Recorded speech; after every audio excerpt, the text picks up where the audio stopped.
قلت هكا تستر ديكزومبل، على خاطر بيسكو انا نعيش وحدي كل شيء في تونس، ديما تحس عندك حنين للعائله، تفرح كي واعي عمك ولا اقاربك يستدعاوك. انا جست اكزومبل برشا بنات راهو في تونس وبرشا كلنا متغربين رانا في تونس. شوف انت الكلهم بنات الكلهم ولا ولاد زاد كيفي الكلها متغربه في تونس، عباره احنا عايشين غربه. انا دوكو من دارنا عندي صافي 3 موا ما زرتهمش. دوكو برشا 3 أشهر ان شاء الله غالب ولا خدمه وظروف كل واحد كل شيء حاجه تحكم.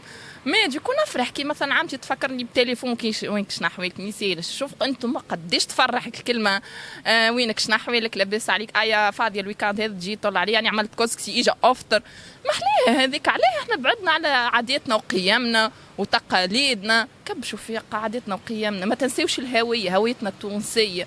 بالحق رانا احنا شعب باهي، دوكو لازمنا نحافظوا على عاداتنا وميراثنا وتقاليدنا وهويتنا وعادي وارحام. حافظوا على المحبة والمودة والكلمة الطيبة. حتى وشكون ينصح الكلها الله غالب. والله قلت الفتن كثرت والعباد بعدت على الدين كيف ما قلت. الدين يشوفوه ما نعرفش انا شنو يشوفوه.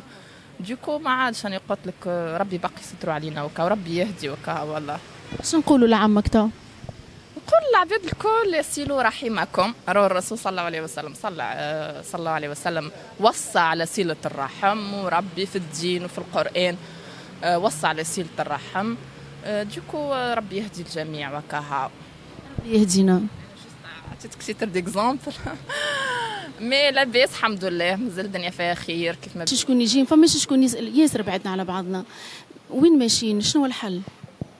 الحل هو نرجعوا العائله لبعضها خاطر ناحيه التليفونات وكل المظاهر بتاع الانترنت هما كما نقولوا فسدوا العائله، فرقوها بصفه عامه. فهمت؟ معناتها فسدوا العائله بصفه عامه، لكن احنا اخوه دم واحد. وصله الرحم وصى عليها ان ربي سبحانه وتعالى وموصوله بعرش الرحمن. باش نقضيو على تليفون حاجه مستحيله، لكن احنا يلزمنا يلزمنا نراجعوا رواحنا ونرجعوا لاخلاقنا ونرجعوا لدينا ونرجعوا لبعضنا ونرجعوا لحياتنا. بصفه نمشي يعني.